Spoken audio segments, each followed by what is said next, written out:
Сәлем, достар, қайырлы таң. Мен ұйқымнан тұрдым. Енді мен жуынамын. Жуынатын бөлмеге кіріп, ең алдымен ваннаға түсемін. Киімімді ілем және де жуынамын. Су неткен керемет. Жуынып жатырмын. Жердің барлығы су болып кетті ғой.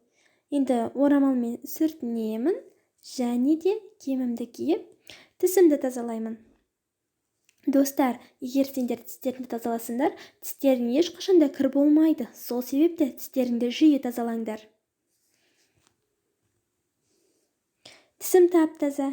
Егер сенде тісіңнің осындай болған қаласаң, тісіңді жиі тазалап жүр. Енді мен шашымды кептіремін. Бірақ бұндай заттарды ата-анаңның көмегінсіз пайдаланба.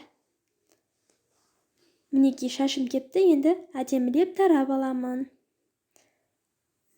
Менің шашым өте әдемі, достар.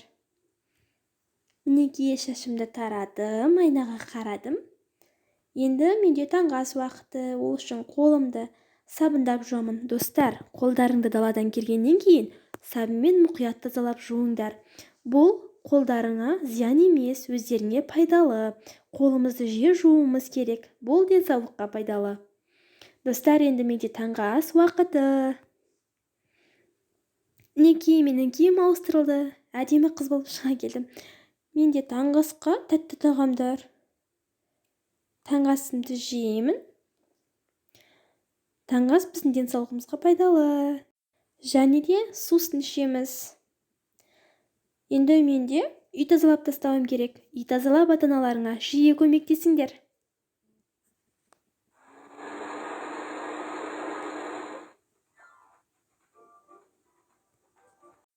Достар, мендер қазір кітап оқып отырмын. Бұл ертегі. Кітап оқу бізге пайдалы. Бұл ертегіде Ханзада мен Батур туралы айтылған. Олар екеуі дос болады. Және де екеуі өте керемет достар болады. Бір күні Ханзада ханшайымды құтқаруға сапарға шығады. Ол үлкен айдаһармен төбелеседі. Ұрсысады, алысады. Бірақ ең соңында Ханзада жеңіп шығады. Өте керемет ертегі, достар, аяқталды. Енді мен ойнағым келіп тұр. Менің ойыншықтарым өте көп көріп тұрғандарыңдай. Далаға ойнағаным дұрыс сияқты. Бірақ, достар, егер менің видеом сендерге ұнаған болса, келесі кездескенше сау болыңдар, достар. Келесі кездескенше менің арнама тіркеліп, лайк басуды ұмытпаңдар. Келесіде мен сендерге даладағы алаңқайды көрсетемін. Сау болыңдар.